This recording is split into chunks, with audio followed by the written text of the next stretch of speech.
my colleagues in Parliament study this agreement, that they will want to vote for it on Saturday and then in succeeding days.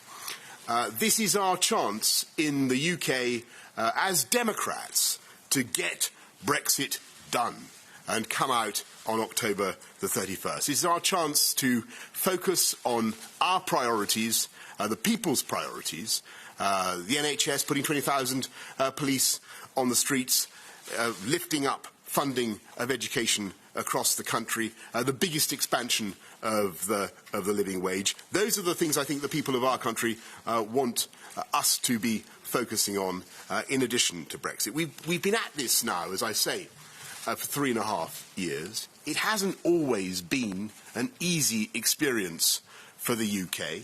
It's been long, it's been painful, it's been divisive. And now is the moment for us as a country to come together. Now is the moment for our parliamentarians to come together and get this thing done. And, as I say, to begin building a new and progressive partnership with our EU friends, with whom, of course, we share so many priorities. Now, I have to go to dinner. I'm late, fairly soon, but I'm told to keep this very tight indeed. But I'm going to go to Laura Koonsberg of the BBC. Thank you very much. We can keep this very tight. 2 very quick questions. Why are you confident this can get through Parliament when it doesn't seem to be the case at home? And what on earth will you do if this falls on Saturday? Well, thanks, Laura. I think that there is, as I say, a very good case for MPs across the House of Commons to express the democratic will of the people, as we've pledged many times to do, and to get Brexit done. And as I have never tired of telling you, and I repeat again, I don't think there is any case for delay. We should get on and get it done by October the 31st. Robert.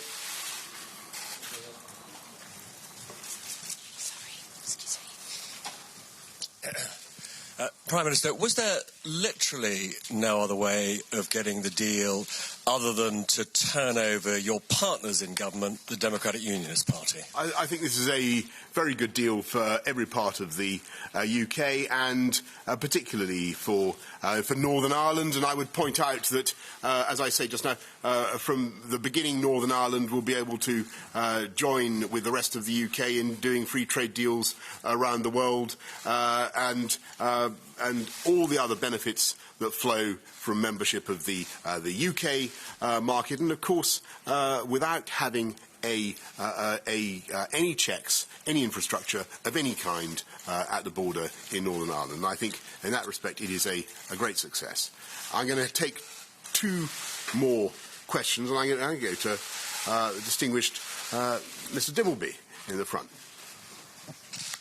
How will this deal help heal the deep divisions over Brexit in the country? I think that's a very, very important question, and I do think that the answer is that it will, because what it will enable us to do is to get, as I say, the process of extraction behind us and enable us to come together and focus on building a new partnership with our friends across the Channel, our friends, not just our friends in Brussels, but obviously in every other European capital. And one of the things that we're doing is building and strengthening our bilateral relations as well, and expanding our network across the European capitals. George Parker.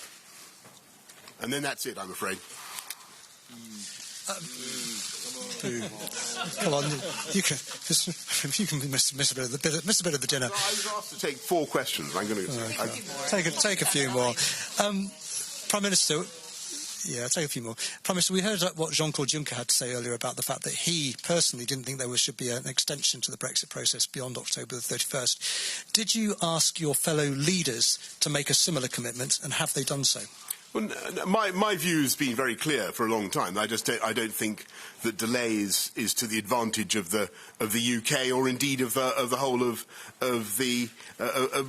Europe. I think people want to move this thing on. It's been going on for a long time, and that's a view that seems to be quite widely shared. Tom, and then Pippa, and then that really is it. Okay, Tom, Pippa, and then Beth, and then that's it. Prime Minister, you've suspended the whip from 21 Tory MPs when they voted for the Ben Act.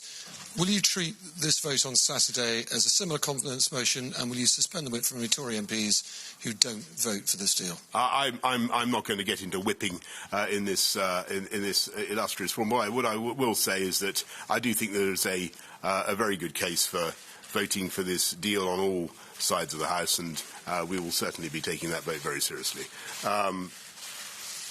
Prime Minister, I have a second quick go on the whipping. Would you restore the whip for the 21 MPs that you have ejected from the party? And why should Labour MPs particularly trust you to deliver on your promises in the political declaration over workers' rights? That's a big problem for them. Thank you, Pippa. On the vote, it's a big and important vote, and we'll be making further announcements about that in due course. And there are a series, as colleagues, as you understand, there are a series of votes. On the political declaration and that text, I do think it is a good text. It gets to the heart of what we want to achieve as a UK in our relations with the EU in the future, a best-in-class free trade deal, but also a fantastic new deep and special partnership that we want to build. Yes, of course, it does also contain important provisions and commitments that this country gladly makes about our determination to maintain the highest possible standards, both for the environment and for social protection. We make those commitments gladly, and they're entirely right for our country to do. Beth, positively last question. Thank you.